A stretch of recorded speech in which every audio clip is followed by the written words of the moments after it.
están, mi gente bonita e incluyente? Hoy iniciamos la segunda temporada del programa Rostros con Sentido Humano con Lupita Cabrera Martínez.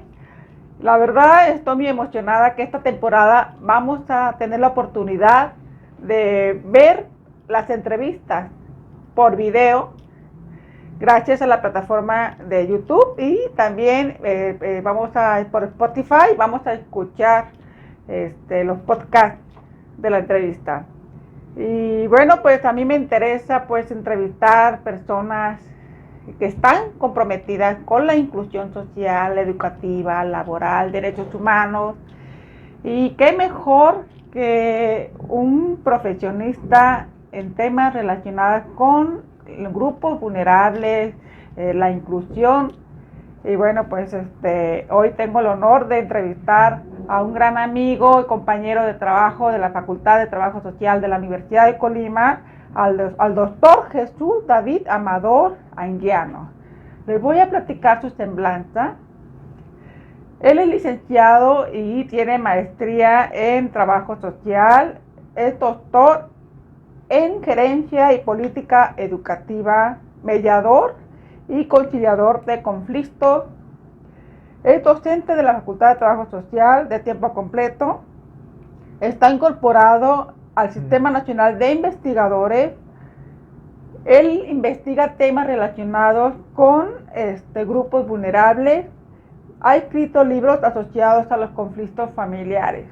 ¿Qué tal? Preparado el hombre, ¿verdad? Pero bueno, he tenido la oportunidad de participar en un taller virtual sobre la inclusión de las personas con discapacidad auditiva, visual y motriz para participar en los procesos políticos electorales. Fue un éxito la oportunidad que tuvimos de hacer en conjunto ese trabajo. Y bueno, hay muchos proyectos en los cuales tanto el maestro como su servidora nos interesan la cuestión de la inclusión social. O sea, cómo, de qué manera podemos con la investigación, de qué manera podemos concientizar a la sociedad para la inclusión. Al final de todo, las personas con o sin discapacidad somos personas. Entonces debemos de incorporar a los grupos vulnerables, conociendo, aprendiendo, porque al final de cuentas tenemos una condición. La discapacidad no es una enfermedad, es un estilo de vida y es importante estar bien educados, ¿no? O sea, y qué mejor con personas preparadas aquí como el maestro David, y el cual pues yo he aprendido mucho de él y pues tú también de mí, ¿no? También. Claro. Y bueno, pues yo me di la tarea de hacer unas preguntas aquí a nuestro investigador. Y bueno, vamos a empezar con la primera pregunta. A tu criterio, ¿cuáles son las cualidades y condiciones que debe tener un trabajador social? Lupita, pues antes que nada, muchas gracias por la invitación y para todas las personas que nos ven y nos escuchan también, pues el estar aquí de repente también es un compromiso, ¿verdad? Para poder hablar de lo que uno sabe o lo que uno también no sabe. Muchas las veces también es un espacio para poder discutir eso. Y pues agradecido, Lupita, con este espacio. Y me gustaría, antes de hablar un poco de estas cualidades que comentas que puede llegar a tener un profesional del trabajo social, a mí en lo particular me gustaría que quienes nos escuchen y nos ven puedan tener una noción más exacta de lo que es un trabajador social o de lo que es un profesionista en trabajo social.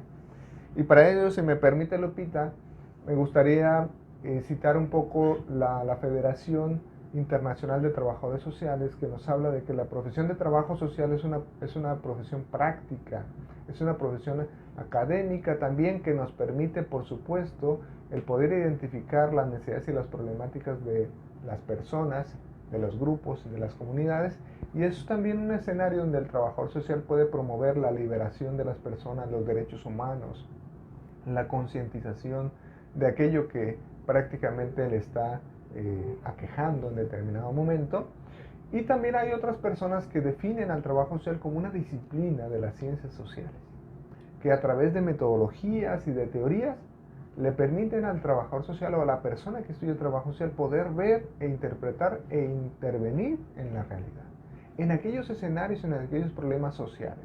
Entonces, por eso es que encontramos al trabajo social como un profesionista que interviene en esos problemas sociales que tiene la vida y esos problemas que surgen en la interacción que tenemos nosotros como personas. Esa interacción que tengo yo, que tiene Lupita, que tienen cada uno de ustedes con la sociedad, pues genera a veces diferencias, genera incluso exclusión por la forma de pensar, a veces consciente, a veces inconsciente, ¿no? Entonces, ante la pregunta que hacías era las cualidades, yo podría poner que es una persona humanista en primer lugar, es una persona creativa, líder, y por supuesto también una persona que tiene principios como la confidencialidad, la neutralidad, y pues bueno, y en algunas otras que podemos considerar. Y la verdad, la Facultad de Trabajo Social es una de las facultades pues más incluyentes. Tiene mucho que ver pues con la empatía, ¿no? que tienen los futuros profesionistas en trabajo social, porque la verdad todo el personal desde que llegué aquí a la facultad me han arropado, me siento parte de una familia, no me siento que me excluyen, ¿no? O sea, la verdad me siento muy contenta de poder trabajar aquí en la facultad y con todos los alumnos. Son muy, muy humanos, todo el personal es muy humano y yo siento que es parte, ¿no? Por su carrera, como dice el maestro, ¿no? La parte humanista, ¿no? Es importante para que puedan ser empáticos con los grupos vulnerables a los que ellos se enfrentan. Entonces, pues sí, va muy bien, maestro, muy bien, está muy bien, muy buena labor que están haciendo. Bueno, Gracias, vamos a la Lupita. siguiente pregunta. ¿Y no sabes qué escuchar? Somos una nueva forma de hacer radio. Somos Fondo Radio. Radio.epici.com. ¿Qué posibilidades de intervención tiene un trabajador social para incidir en los problemas sociales? ¿Qué nos puedes platicar sobre esta pregunta, maestro? Yo creo que es una pregunta que es el quehacer diario del trabajador social. O sea, la incidencia en los problemas sociales, en las necesidades sociales, es su trabajo. Nosotros decimos que cuando existen necesidades y problemas sociales debe existir un trabajador social ahí, porque ese es uno de los profesionistas junto con otros, por supuesto, que tenemos que intervenir para poder tratar de incidir en la disminución o en la mejora de alguna situación que se esté presentando. ¿Qué posibilidades tiene? Yo digo que tiene muchísimas posibilidades por su formación, porque esa formación que tiene, esos conocimientos teóricos, metodológicos, de cómo hacer procesos de investigación, de qué está pasando con un problema que se esté presentando, dígase una situación de algún problema como pobreza, podemos decirles, de exclusión, etcétera. Esos son problemas a los que se enfrenta el trabajo social y que prácticamente esa es su área donde tiene. Por eso considero que, por supuesto, que es un profesionista que prácticamente trabaja en este escenario de la inclusión de los grupos vulnerables, pues. Pues están muy preparados pues para poder atacar ese tipo de situaciones, esos problemas, ¿no? De los que se enfrentan en los grupos vulnerables, ¿no? O sea, es parte de su intervención, ¿no? No, y si me permite, Lupita, bueno, cuando hablamos de grupos vulnerables, ¿verdad? Hablamos incluso de aquellos grupos de sectores de la población que por alguna situación no están en las mismas condiciones en las que pudieran llegar a estar otros, o que están en condiciones de desventaja, ¿verdad? Dígase niños, dígase mujeres, dígase personas con discapacidad, dígase adultos mayores, etcétera, ¿no? Podemos encontrar diversas personas o diferentes grupos que de alguna forma son catalogados como grupos vulnerables porque prácticamente no pueden acceder a ese bienestar y esa calidad de vida que se supone que deberíamos de tener, o que podemos acceder a esos derechos humanos que tendremos que tener. Claro, o sea, ustedes tienen que ver con mejorar la calidad de vida de esos grupos vulnerables, ¿no? Así Es es. parte de su profesión. Muy bien. Bueno, David, me gustaría saber qué colectivo te preocupa más y por qué. Ok, es una buena pregunta. Me gustaría plantear un poco en el sentido, Lupita, porque yo creo que los motivos pueden ser diversos. Uno, yo creo que tiene que ver mucho con nuestra historia personal, ¿no? Entonces creo que nosotros como personas a lo largo de nuestra vida hemos vivido circunstancias que a la postre nosotros nos preocupamos por ellas, ¿no? Y yo creo que son varios grupos y particularmente uno con el que actualmente estoy trabajando son los adultos mayores. Es un colectivo, es un grupo social, es un grupo vulnerable que por su edad y que por las condiciones, las enfermedades, incluso por los cambios propios de la misma edad, va generando una vulnerabilidad en las personas, vulnerabilidad que de alguna forma la podemos decir como ese proceso de que no pueden ellos lograr alcanzar o hacer determinadas cosas, o si las hacen de una determinada manera diferente. Es decir, aquello que hacían de manera muy rápida y muy hábil las personas ahora ya no lo pueden hacer así por el deterioro cognitivo y funcional que pueden llegar a tener las personas. Ese es un grupo que creo donde he venido trabajando y donde también pues prácticamente todos los que estamos aquí y los que nos están escuchando y viendo pues viven procesos o tienen familiares adultos mayores y tienen que vivir procesos incluso hasta del cuidado. Entonces eso es uno de los colectivos. Yo creo que otro de los colectivos, Lupita, es prácticamente lo que es la discapacidad visual. Personas con discapacidad visual y personas con discapacidad auditiva. La visual, bueno, yo lo voy a plantear, por eso decía hace ratito que tiene que ver con tu historia, ¿verdad? Yo tengo por ahí un familiar, un hermano que de alguna forma desde pequeño tuvo una dificultad en la vista y creo que al final de cuentas eso te va ayudando a poder entender que estos grupos, estas personas también necesitan una oportunidad en la sociedad en la que estamos y que necesitan incluso más atención por parte del Estado, de la familia para poder salir adelante, ¿no? Claro, no, y cambia pues el sistema, ¿no? O sea, cambia la dinámica familiar de cómo vamos ahora a trabajar con este hermano para que se sienta incorporado en la familia con su discapacidad, ¿no? Entonces, conocer un poco de la discapacidad visual para poder entenderlo, ¿no? Y en la parte auditiva, pues conmigo, ¿eh? Claro. Sí, platicamos mucho y qué bueno, Sí. ¿no? Que te estás dando la oportunidad de conocer esa discapacidad auditiva porque es una diversidad, ¿no? Porque hay personas que son sordos profundos, que su comunicación es la lengua de señas y los hipoacúsicos que utilizamos auxiliares auditivos, implantes cocleares y bueno, ¿no? Con diferentes necesidades porque nuestra comunicación es oralizada y nuestra necesidad son los subtítulos y la lectura labial, ¿no? Y ahora con la pandemia, para comunicarnos, pues David tuvo que comprar cubrebocas inclusivos para poder leer los labios al maestro porque, ay maestro, no te entiendo, te puedes bajar el cubrebocas. Entonces él pues dijo, no, pues voy a tener que comprar cubrebocas inclusivos, ¿no? Y pues qué bueno, ¿no? Que sea empático con una compañera y amiga con discapacidad auditiva. Bueno, pues vamos a ir con la siguiente pregunta.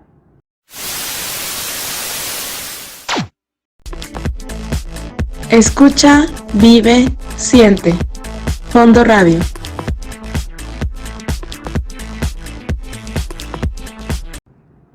A ver, maestro, la siguiente pregunta me gustaría saber, hoy en día, ¿cómo responde la sociedad a los problemas de inclusión social, educativa y laboral? Bueno, voy a tratar de responder a esa pregunta desde la perspectiva que yo tengo. Quizás algunos no coincidamos con esa perspectiva, pero me gustaría un poco compartir la visión que tengo en función de esa experiencia de trabajar con personas, incluso por supuesto lo que hemos venido haciendo Lupita, ¿no? En pro de las personas con discapacidad, ¿no? Creo que la sociedad como tal hace esfuerzos por tratar de hacer esos procesos de inclusión, aunque, para ser sincero, falta mucho por hacer esos procesos de inclusión, ¿no? Creo que una de las formas, si lo vemos desde una perspectiva gubernamental, estaremos hablando a través de las políticas públicas, de los programas sociales, de las instituciones y los programas que se tienen exclusivamente para personas con discapacidad.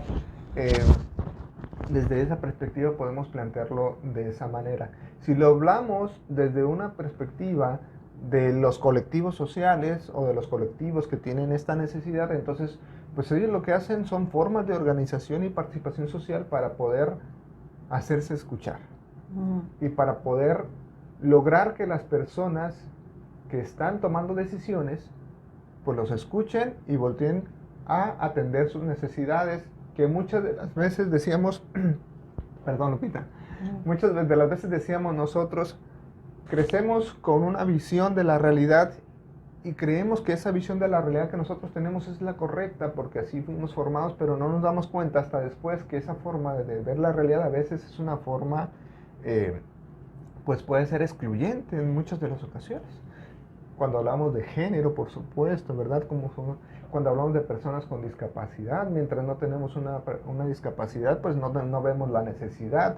Algo tan simple, por ejemplo, de bajar un escalón, no lo vemos porque pero cuando cuando estamos del otro lado, entonces empezamos a ver de manera temporal. O las personas que están viviendo esos procesos son los que a nosotros nos dicen, y esos colectivos son los que nos dicen a nosotros, por ahí no van las cosas, tenemos que hacerlo así, tenemos que hacerlo así. Y por eso yo creo que muchas de las cosas que tenemos en la sociedad y estos grupos necesitamos escucharlos.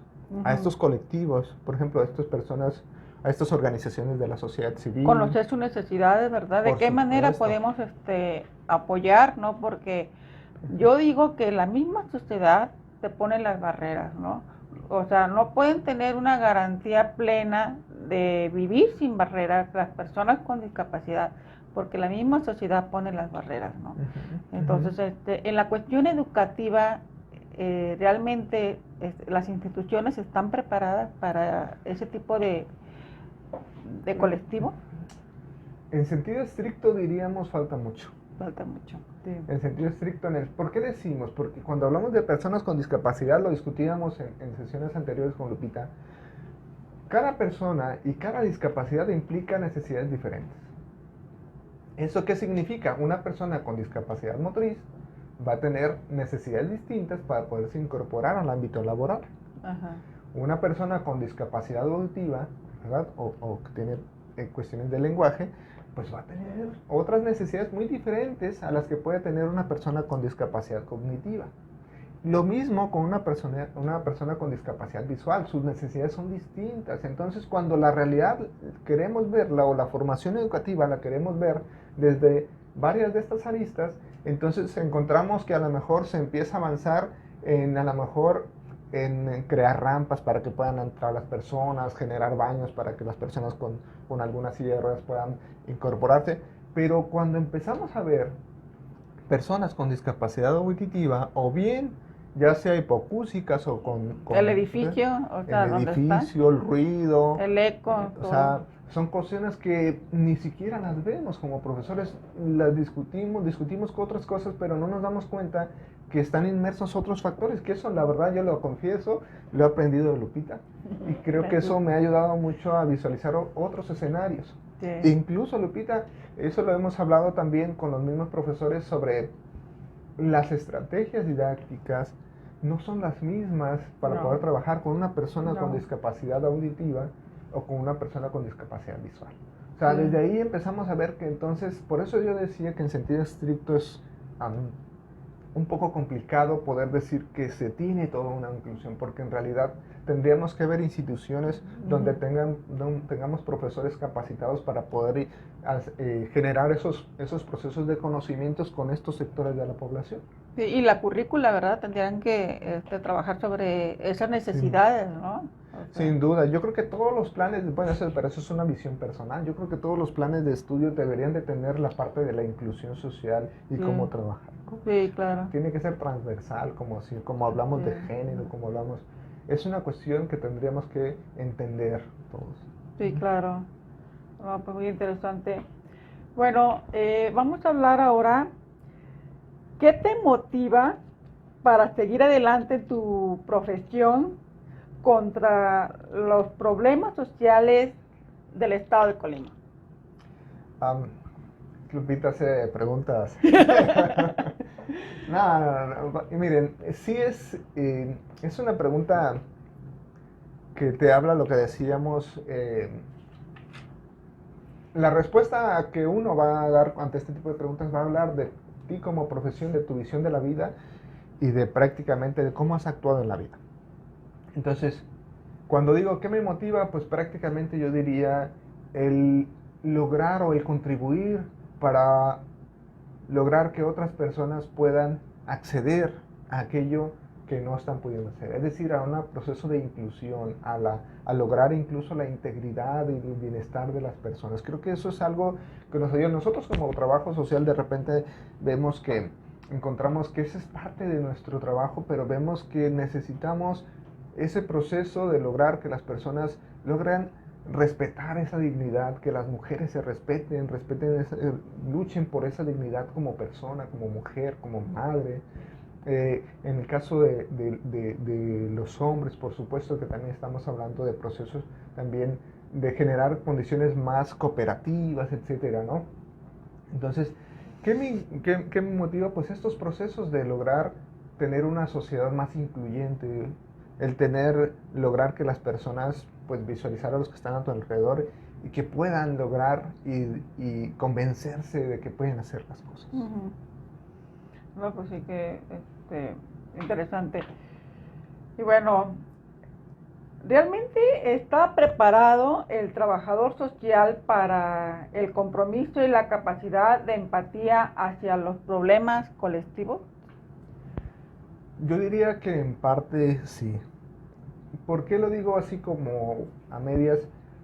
Porque su propia formación, al ser una formación que se preocupa por las necesidades y los problemas sociales, al ser una formación donde prácticamente te forman para poder hacer procesos de investigación científica y para poder hacer procesos de intervención a través de proyectos, a través de intervenciones individuales, grupales o comunitarias, eso le ayuda al trabajador social a poder tener ese acercamiento con la población y con los grupos vulnerables o con las personas con discapacidad. En la matrícula, particularmente de la Facultad de Trabajo Social, tenemos materias que creo que ayudan y fortalecen esa parte. Y una tiene que ver con los derechos humanos, otra tiene que ver con procesos de inclusión, que tiene que ver con elaborar proyectos incluyentes, y entre algunas otras materias que podemos decir que le ayudan a poder estar en condiciones de poder decir estoy preparado para poder incidir. Sin embargo, bueno, en nuestro plan de estudios, las materias que tienen más cuestiones de inclusión son materias optativas y no todos los estudiantes pues acceden a las materias optativas. Al ser un proceso flexible, hay estudiantes que no toman materias relacionadas con inclusión o con personas con discapacidad.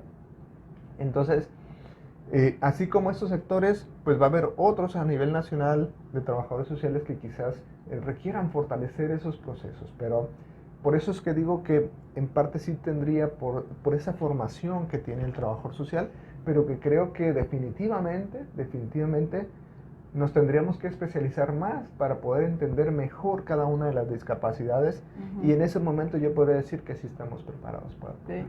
O sea, ven como una pincelada, ¿no? La cuestión de la discapacidad, ¿no? O sea, profundizar un poquito más, ¿no? Sí, falta profundizar mucho. Eso sí es importante para entender, pues, a grandes rasgos cuáles son las necesidades de cada discapacidad y de esa manera poder ver de qué manera mejorar la calidad de vida de esa persona, ¿no? Sí. Y mira, al final de cuentas, normalmente trabajamos nosotros un escenario para trabajo social en la familia. son los miembros de la familia, y los miembros de la familia sabemos que se presentan diversidades de necesidades, diversidades de problemáticas, diversidades de conflictos. Entonces, en ese contexto, en esa interacción que tienen los miembros de la familia, es donde podemos encontrar esos procesos de intervención. A veces esos procesos de interacción familiar se alteran, ¿verdad? A veces se logran ciertas estabilidades y todo, podemos decir que está muy bien la familia, pero llegan eventos o sucesos que se presentan y donde tienen que hacerse esos procesos de reajuste, de reacomodo en la familia. Y estamos hablando de funciones y roles de quienes están inmersos en la familia, ¿no? Cuando llega un hijo con discapacidad, entonces la familia tiene que reinventarse para poder hacer frente a este proceso de discapacidad. Claro. Si no lo haces, lo que va a venir sucediendo es que las personas con discapacidad pues no va a poder acceder quizás a una educación, no va a poder acceder a otros procesos. Si no logras hacer esos procesos de reacomodo en la familia para poder atender. Y tiene que ver mucho el apoyo de la familia, ¿no? Sinceramente, si no fuera por el apoyo de mi familia, no pudiera yo lograr tantas cosas, porque la familia para mí es todo, ¿no? O sea, porque si la familia no te apoya en ese proceso para seguir adelante, seguir preparándote, pues realmente es imposible, ¿no? Sí. Y fíjate, Lupita, que conozco tu historia de vida porque me la compartiste, y creo que es algo digno de poder compartir, porque creo que es un ejemplo. Eres un ejemplo a seguir en ese sentido. Y creo que lo que tú comentas viene a relucir la parte de cuáles son las creencias que pueden llegar a tener las personas sobre la propia discapacidad. Si nuestros padres tienen algunos tabús sobre la discapacidad, en realidad lo que va a suceder es que van a limitar ese proceso de crecimiento de la persona con discapacidad. Pero si al contrario nuestros padres tienen una visión de la discapacidad distinta o tienen esa motivación por sacarte adelante, es cuando se vienen. Entonces, pero vamos a encontrar contextos familiares donde las familias no tienen esta visión, y es ahí donde tenemos que entrar diversos profesionistas a poder lograr hacer esos procesos de sensibilización y concientización para que puedan visualizar a la persona con discapacidad, a su miembro de la familia con discapacidad, como un ser humano que tiene derechos y que puede salir adelante. Claro. Ahí es donde entramos en ese proceso que tenemos. Fíjate que me hiciste recordar una anécdota que me platicó mi mamá, que una amiga le dijo, oye, ¿cómo has sacado adelante a tu hija con su discapacidad? O sea, ¿cómo? Y le dijo mi mamá, para empezar, para mí mi hija es una persona normal. O sea, yo jamás vi a mi hija con discapacidad, siempre normal. Entonces, yo lo único que buscaba era estrategias para poder llegar para que pudiera estudiar con mejores maestros. Si tenía algunas dudas con algunas materias, pues yo conseguía maestros particulares. O sea, yo siempre buscaba estrategias para que Lupita pudiera tener una mejor calidad de vida. Jamás la vi como una persona anormal, ¿no? Una persona sin discapacidad. Entonces, la verdad que me sorprendió la respuesta de mi mamá. O sea, ella, como dice el maestro, hay que tratar de ver las personas adelante, o sea, normales, o sea, porque si ya te ven, ay, tiene una discapacidad, pobrecito, ¿no? Ay, pues no, o sea, la conmiseración, eso, no, o sea, normal, ¿no? Entonces, no se ve complicado si lo manejas de esa manera. Y Lupita, escuchándote también, este escenario lo vemos en cualquier otros escenarios, incluso con una persona cuando se enferma, cuando le pasa algo, o incluso tú le quieres resolver la vida. Creo que es uno de los principales errores que cometemos, porque no dejamos que la persona crezca, que la persona logre entender cómo serían esos procesos de reacomodo o cómo podría afrontar ella. Y a veces, por ese afán o ese cariño que nosotros tenemos de querer apapachar a esa persona, en realidad lo que hacemos la perjudicamos en el sentido de que no la dejamos crecer, no la dejamos que la persona incluso se enfrente a esas dificultades para poder saber cómo le tengo que hacer. Recuerdo a una psicóloga que quiero mucho y que me planteaba algunas situaciones que pasaban en nuestra vida, en mi vida personal, y que me pasaron con mi hija, donde normalmente como padres tratamos de proteger lo más que podamos a nuestros hijos. Y ahí es donde ella decía, cuidado con esa protección, porque a veces hay que dejar a los hijos, hay que acompañarlos, hay que guiarlos, y si se cae, ayúdale a levantarse, pero que continúe solo, no le resuelva las cosas, ¿no? Y así pasa con personas que tienen alguna enfermedad y entonces nosotros queremos hacer, me refiero a una enfermedad crónico-degenerativa, ¿verdad? Y que nosotros tendemos a querer lograr que la persona sufra lo menos, que es lo que a veces nosotros tenemos como esa noción de sufrimiento, que en realidad no es así como tal, ¿no? Sino es un proceso es una situación que estás viviendo y que tienes que aprender a afrontar. Como sea, pero tienes que aprender a afrontar ese proceso. Sí, o sea, la verdad, cuando necesito tu ayuda te la voy a pedir, cuando no, Exacto. no. Entonces hay que dejarla, ¿no? Porque a veces la sobreprotección, como te dijo tu amiga, pues puede afectarla, ¿no?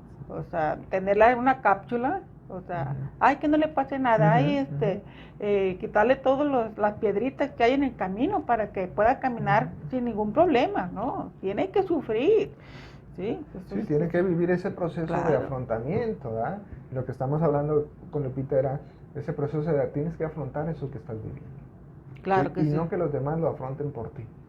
Así es, sí, está muy bien. Eso es, digamos, algo que tenemos que cuidar mucho como sociedad, y es lo que mucho trabajamos con las familias, ¿no? Y con las personas con las que intervenimos. Sí, y estar bien informadas, ¿no? O sea, conocer un poquito más de cómo buscar la manera, la estrategia para que ella de alguna forma salga adelante, para que no sea complicado pues su situación, ¿no? O sea, entonces siempre mi mamá siempre andaba preguntando a los especialistas en discapacidad auditiva, y no, deja a la señora, ella tiene que ir ese proceso, que siga adelante, no le acomode la vida de que todo lo vea bonito, o sea, tiene que sufrir, ¿no? Entonces yo creo que esa parte me la agradezco a mi mamá, y que ella ha sido muy exigente, muy dura,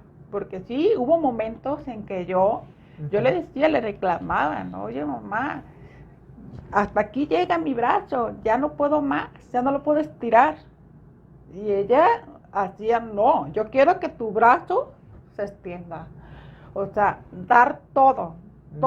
Entonces, le agradezco que sea pues de carácter muy fuerte, con sus exigencias. Esto me ayudó a salir adelante, y no solamente lo digo por mi experiencia, también lo he escuchado con otros amigos míos que tienen discapacidad, que tuvieron padres así como mi madre, con esa exigencia para salir adelante, y bueno, tienen una vida pues ejemplar, y no se sienten limitados, ¿no? O sea, uno mismo se pone los límites. La discapacidad está en la mente, entonces no hay por qué renegar, ¿no? Sí. Y lo vemos en cualquier escenario, Lupita, esa sobreprotección a veces que se tiene, dígase, incluso imagínense una adolescente que tiene un novio, termina, ese dolor que vive esa persona, pues lo tiene que vivir. Lo tiene que vivir para que sepa que que en las relaciones puede suscitarse situaciones de eso, y entonces eso le genera aprendizaje, ¿verdad? No estamos diciendo que prácticamente llegamos a los extremos, no, estamos hablando de que son procesos que a lo largo de nuestra vida nosotros tenemos que aprender a afrontar la realidad y lo que se nos hace. Una diferencia en el trabajo, cualquier cosa, tenemos que aprender nosotros a hacerla. Claro que sí. Bueno, ahora, ¿cuál es la atención directa que tiene el trabajador social en las comunidades o grupos sociales que requieren apoyo y están en una situación vulnerable? Quisiera, para responder esta pregunta, hablar de cómo es el proceso que se forma al trabajo social en las aulas. Y de ahí me gustaría trasladarme a la parte ya laboral, ¿no? Los estudiantes en trabajo social son formados tanto teórico como metodológicamente, tanto teórico como práctico. Y en la parte práctica, los estudiantes tienen la oportunidad de ir a escenarios abiertos, nosotros le llamamos que son escenarios donde la población no está cautiva. Una población cautiva es aquella como una escuela, donde tú sabes que las personas van a llegar todos los días a determinadas horas, o una institución laboral, donde tú sabes que ahí va a haber personas.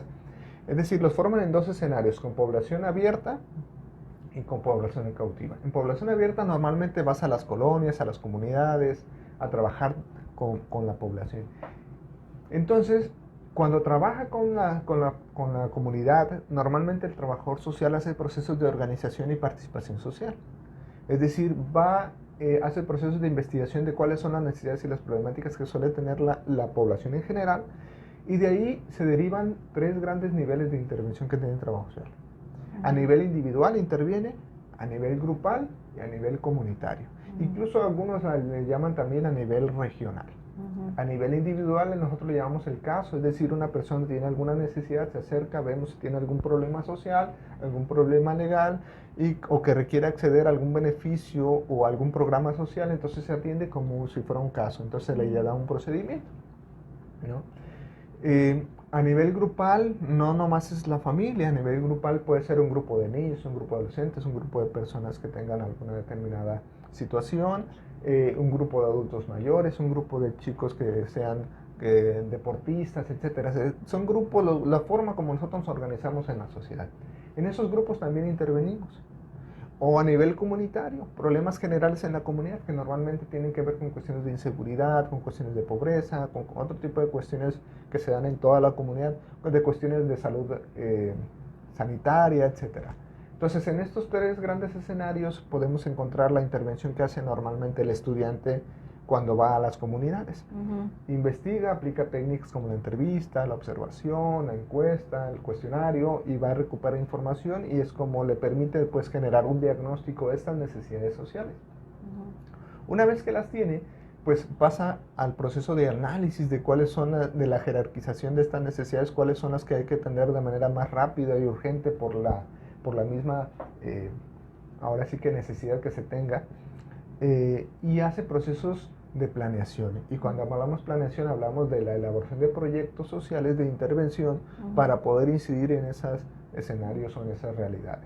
Y después los evalúa y los sistematiza, se puede decir. Ese es el escenario de que se hace, o esa es la parte del ciclo metodológico que realiza el trabajador social. Ese mismo ciclo de investigación, diagnóstico, planeación, ejecución, lo hace en las instituciones con la población cautiva, el mismo. Entonces, si lo estamos viendo, entonces el trabajador social lo que hace es interviene en este escenario. Ahora, esta visión y esta formación que tienen, pues cuando se va a trabajar en el ámbito ya público, privado, entonces el trabajador social tiene esa capacidad de poder hacer esos procesos de investigación e intervención social.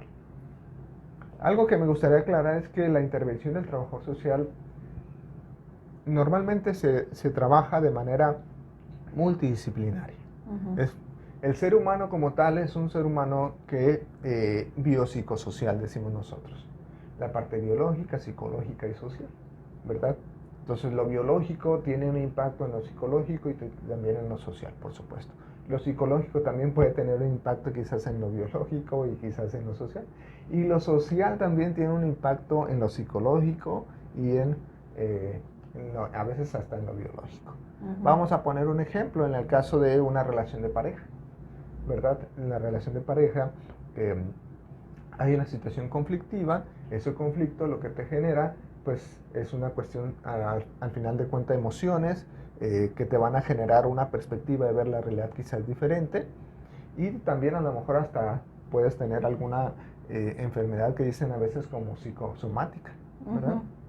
Entonces podemos ver, como seres humanos, si tenemos este escenario, pues las personas con discapacidad, las personas autónomas, también son personas biopsicosociales. Entonces estamos hablando que es una persona que tendríamos que visualizarla de esa manera, y que también esta discapacidad viene acompañada también de estas necesidades sociales y de estas necesidades psicológicas que puede llegar a tener.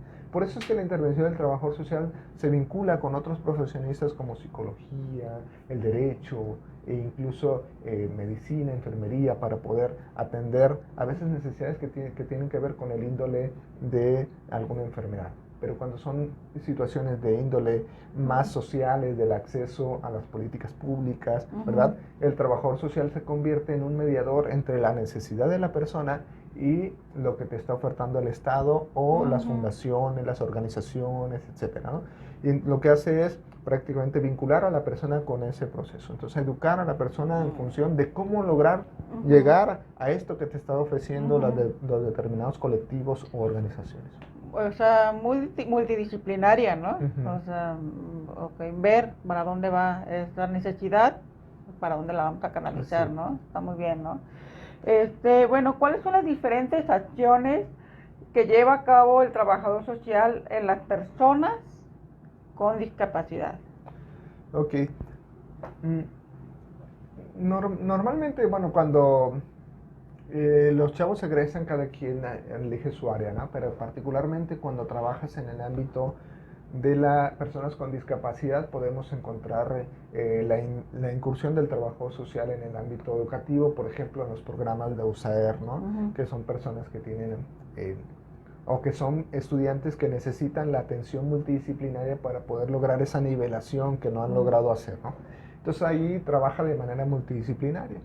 En muchos de los casos la intervención del trabajador social se asocia más a esos procesos de investigaciones y estudios socioeconómicos, incluso también hacia esos procesos de integración familiar para poder atender o participar incluso en las reuniones o en cuando son convocados por el equipo multidisciplinario, entre algunas otras cosas que pudiéramos plantear, ¿no? Si lo ubicamos al trabajador social en el ámbito de las mismas instituciones gubernamentales o en las mismas organizaciones de la sociedad civil, normalmente lo que hace el trabajador social también es participa en la elaboración de esos proyectos, en orientar sobre cómo hacer esos procesos de acercamiento y de gestión para que las personas con discapacidad puedan acceder, lo que decíamos hace ratito, a alguna necesidad que tengan, dígase de algún aparato auditivo, etcétera, o dígase de algún otro. Entonces, esos procesos de organización y esos procesos de vínculo que hace con esas instancias gubernamentales o de la sociedad civil o privada, entonces el trabajo social hace una función muy fuerte en la cuestión de lograr que puedan acceder a estos. No porque el trabajo social las dé, sino porque el trabajo social logra hacer esos procesos de vinculación y de cómo tiene ese conocimiento para que las personas puedan acceder a estos procesos. Como mediadores, ¿no? Esa es la finalidad.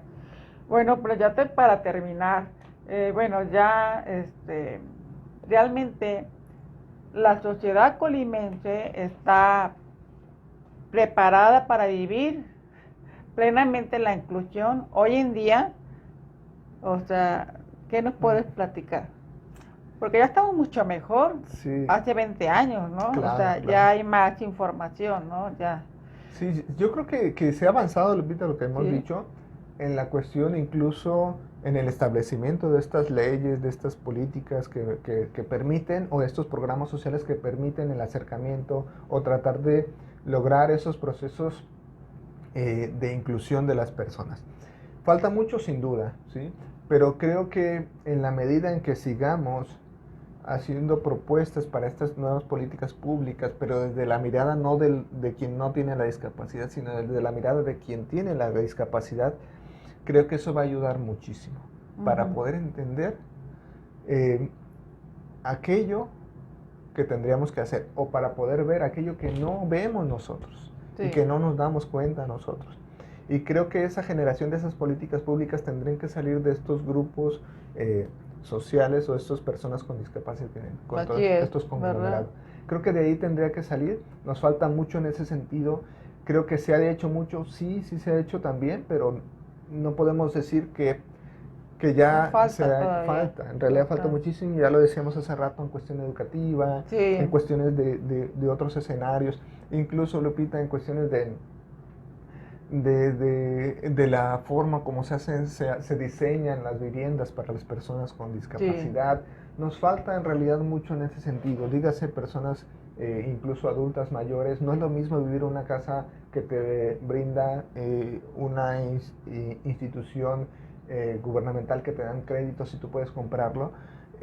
Las viviendas, si tú haces un análisis de las condiciones de las personas adultas mayores y de realmente lo que necesitan ellos, tú te vas a dar cuenta que en realidad las viviendas no cumplen con esas demandas que necesitan las personas. ¿Sí? Desde tener agarraderas para poderse subir, desde el baño para que se puedan agarrar y subir. Claro. No lo tenemos, en realidad no tenemos eso, en realidad la gente lo va haciendo conforme lo va necesitando, pero no tenemos esas viviendas, por decirlo nada más así. Sí. Incluso lo que decíamos y que hemos visto, se siguen construyendo fraccionamientos, pero cuando tú ves en las rampas que hacen por las calles, ves que en realidad no están bien, no tienen bien el nivel que deben de tener, no están amplias como deben de estar, y se sigue construyendo. Creo que esa es la parte que tendría que cuidarse mucho para que esto no suceda, al menos para este grupo de población que tiene una discapacidad motriz, ¿no? Sí, fíjate que te voy a platicar una anécdota que viví con mis alumnos del Club de Inclusión de la Facultad de Enfermería. Tuvimos un ejercicio en el cual tenían que, siéntalo tú, vívelo tú. Entonces, aquí afuera de la facultad hay una rampa bastante pronunciada y la verdad, el alumno con la silla de ruedas avanzaba unos cuantos metros. Me decía, maestra, ya no puedo. No, le dije, te falta, órale, maestra, no puedo. O sea, es muy cansado. La verdad, me da tanta tristeza, me da tanto coraje, que cómo es posible que esa rampa la tengan que subir personas con discapacidad motriz. O sea, totalmente ellos solos. O sea, ¿cómo es posible que las personas que hicieron esa rampa no pensaron en esas personas? O sea, no es tan fácil nada más hacer la rampa. O sea, tenemos que, como la medida que debe de tener para que pueda la persona subir tranquilamente y no sea un calvario para llegar a la meta, ¿no? Entonces el alumno prácticamente se conflictuaba y estaba con ganas de llorar. No es posible, maestra. Entonces, gracias por vivir esa experiencia para entender. Entonces, eso es lo que yo quería, ¿no? O sea, sinceramente, esa experiencia a este chico le cambió la forma de ver la cuestión de la discapacidad motriz. Y también otra compañerita también me dijo, maestra, que le hice un ejercicio de la discapacidad visual. Fue tanto el conflicto que tuvo esa alumna que me dijo, maestra, no puedo más, ya me cansé de vivir la experiencia de una persona con discapacidad visual, ya no puedo más. Entonces le dije, ni modo, estás en tu derecho. Entonces, o sea, ¿cómo te llegó tanto? Lo puse a una presión que su zona de confort, ¿verdad? Sí, o sea, claro. O sea, no sabía, ¿no? Estaba muy triste, no sabía qué hacer. Entonces ella mejor se retiró y los demás compañeros le dijeron, ay, qué mala onda, ¿no? Que no seas empática. Pero era, ¿cómo ves esa experiencia? O sea, del alumno. Yo creo que precisamente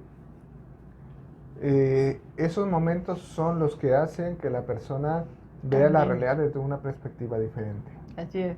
Y entonces esa es la parte de lo que nosotros insistimos, generar esas políticas públicas que permitan realmente tener un impacto real en las condiciones de vida de las personas.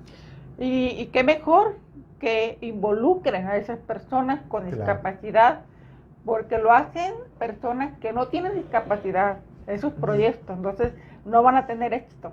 Entonces, en este caso, para hacer esa rampa, pues invitaron a personas con discapacidad motriz a ver si puedes, ¿cómo ves? No, pues no puedo. está pesadísimo, no puedo subir.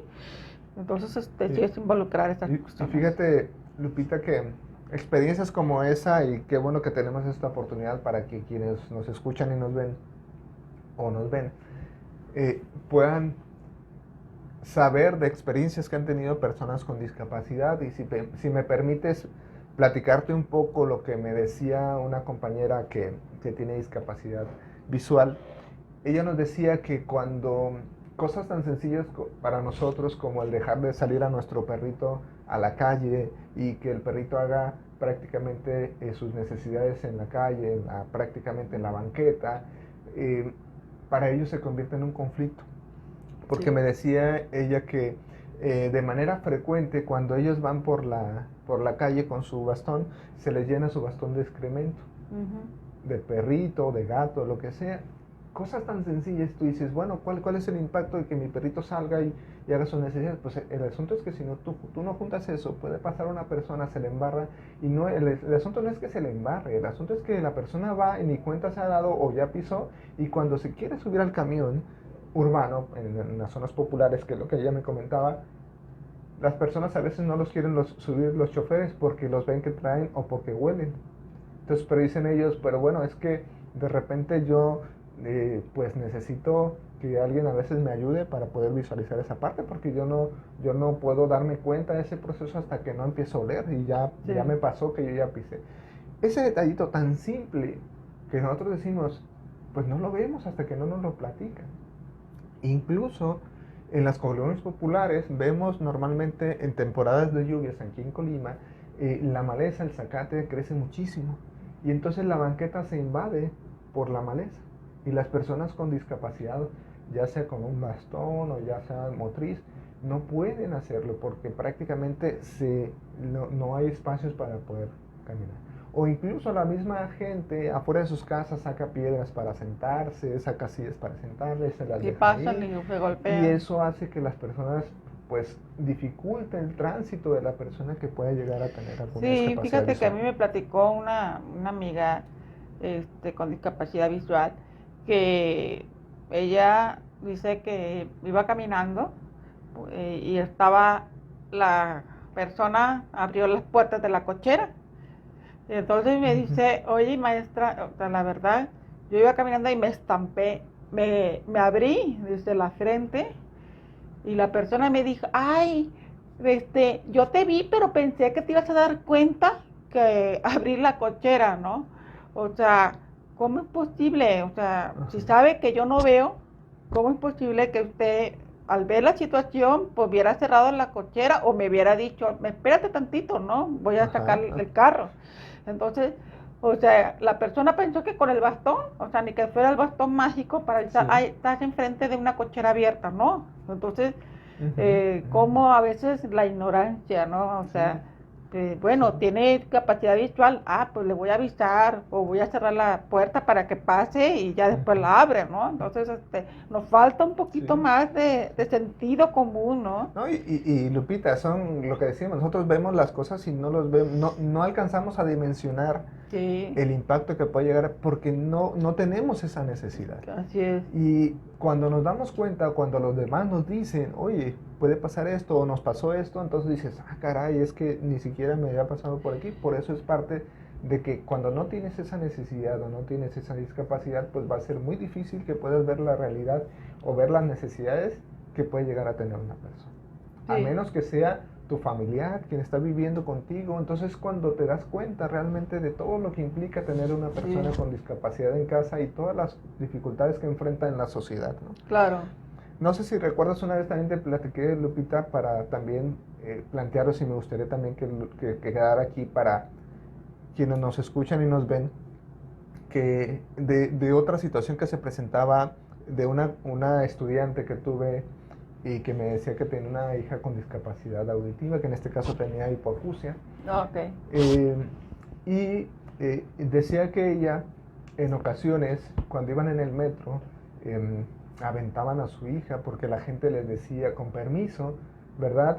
pero pues como decía Lupita, a veces la hipoacusia implica que las personas te tienen que Es leer una los discapacidad labios. invisible. Exactamente. Sí, no sabes. Entonces las personas piensan que eso es falta de educación, de la otra que no se mueve o que no se quiere mover, pero no nos damos cuenta que en realidad la persona que está enfrente de mí, en realidad ni siquiera nos escuchó lo que le Así dijimos. es. Y nosotros vimos, no, sí, yo le dije. Ay, No. qué sangrona, qué maleducada, ¿no? O sea, Cosas tan simples y que nosotros de repente decimos y tomamos acciones que no nos damos cuenta Claro. que en realidad no tiene esa, digamos, esa interpretación que yo hice de la realidad, en realidad no es así la sí es, interpretación que sí es, sí es, sí es.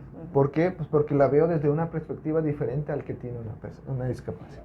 Claro, ¿no? Definitivamente, Sí, definitivamente. También yo tuve la oportunidad cuando estuve trabajando en una biblioteca en atención a usuarios, pues bueno, ya el alumno me decía qué libros quería. Entonces al momento de que yo me daba la vuelta para ir por el libro, se le ocurre decirme, también quiero tal libro, pero me lo dice de espaldas y no lo escuché. Entonces yo me fui y le traje los libros. Y el libro que le pedí, el otro, no, tú me pediste estos libros. No, es que yo le dije cuando se fue para allá, tal libro. Le dije, mira, yo tengo una discapacidad auditiva y yo realmente, o sea, a mí dime las cosas de frente y claro, o sea, no de espalda o de lado, porque yo tengo una necesidad de leer los labios. Entonces, no es que sea mala onda, ay, qué grosera, Claro, no me hizo caso. O sea, como dice el maestro, bueno, hay que informarnos, ver por qué, o sea, está actuando esa persona, ¿no? Pero es que no escucho bien, por ahí está el asunto. O sea, al decir la discapacidad, no hay que avergonzarnos, o sea, es una forma de que ellos Sí, nos sí. conozcan. Entonces, si el alumno si no le había comentado que tenía una discapacidad auditiva, el alumno a lo mejor me pone un reporte con la directora y me dice, oye, ¿por qué fuiste grosera con ese alumno? ¿Por qué no le prestaste ese libro? Entonces es mejor informar, que no nos dé vergüenza que tenemos una discapacidad para que las personas, o sea, cambien el trato hacia esa persona, ¿no? Bueno, pues ya vamos a dar por terminada la plática. Muy interesante.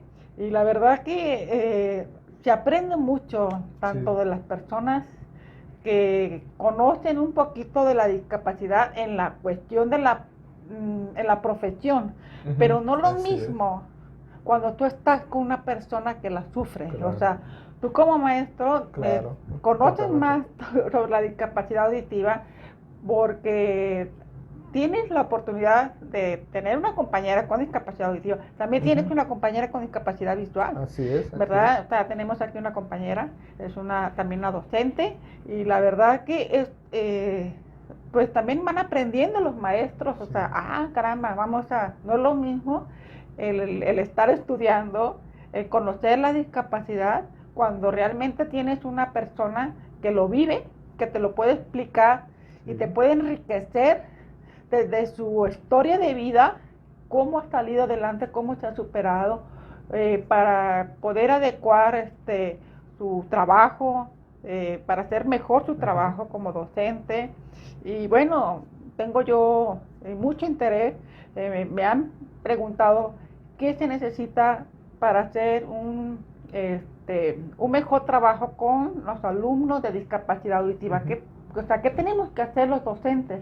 Entonces, voy a hacer un taller para estas personas y me da mucho gusto que tengan ese interés de que docentes, cómo debemos de trabajar con un estudiante con discapacidad auditiva, ¿no? Y entonces, más adelante te lo voy a compartir, porque estamos puestos bueno, esto a mí no me va a pasar, yo jamás en mi vida voy a tener un alumno con discapacidad auditiva o con discapacidad visual, pero cuando ya llega ese alumno, ¿estás preparado? Caramba, entonces mejor conocer un poquito a través de sus talleres, educar a la sociedad. Entonces, lo que yo estoy haciendo con ustedes, estamos educando a la sociedad. Y la verdad, las situaciones del caso de mi amiga ciega, que se estampó con la puerta, yo quiero hacer videos de ese tipo, más adelante voy a hacer cápsulas informativas para que las personas vean, o sea, ¿por qué no podemos avanzar en la inclusión si no conocemos las experiencias de esas personas? Entonces, por eso es una idea que me generó para yo poder hacer esos videos, porque a través de este programa estoy poniendo mi granito de arena, el invitar a personas profesionistas que conocen esos temas. Me interesa que los que están al otro lado de aquí de la pantalla estén bien informados. Y bueno, tanto el maestro como yo estamos haciendo proyectos sociales porque nos importa que tengamos una sociedad más incluyente, más humana.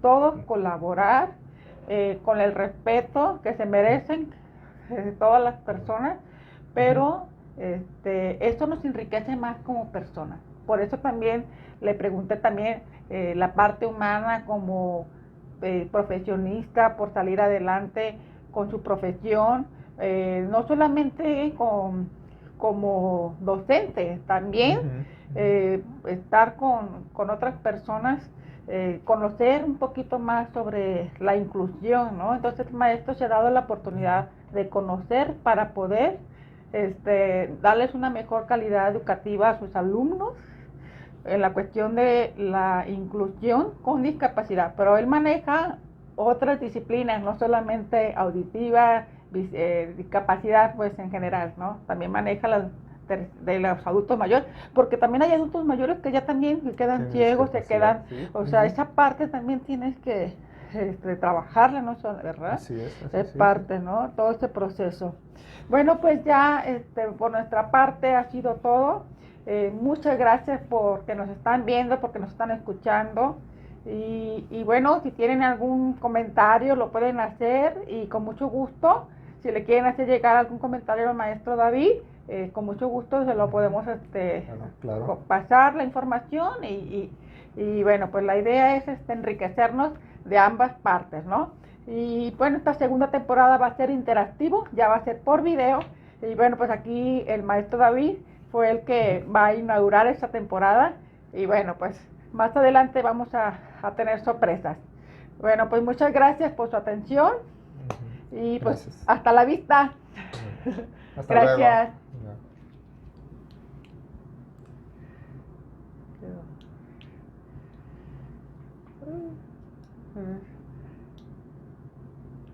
Perdón, quiero la palabra. ¿Qué? Stop.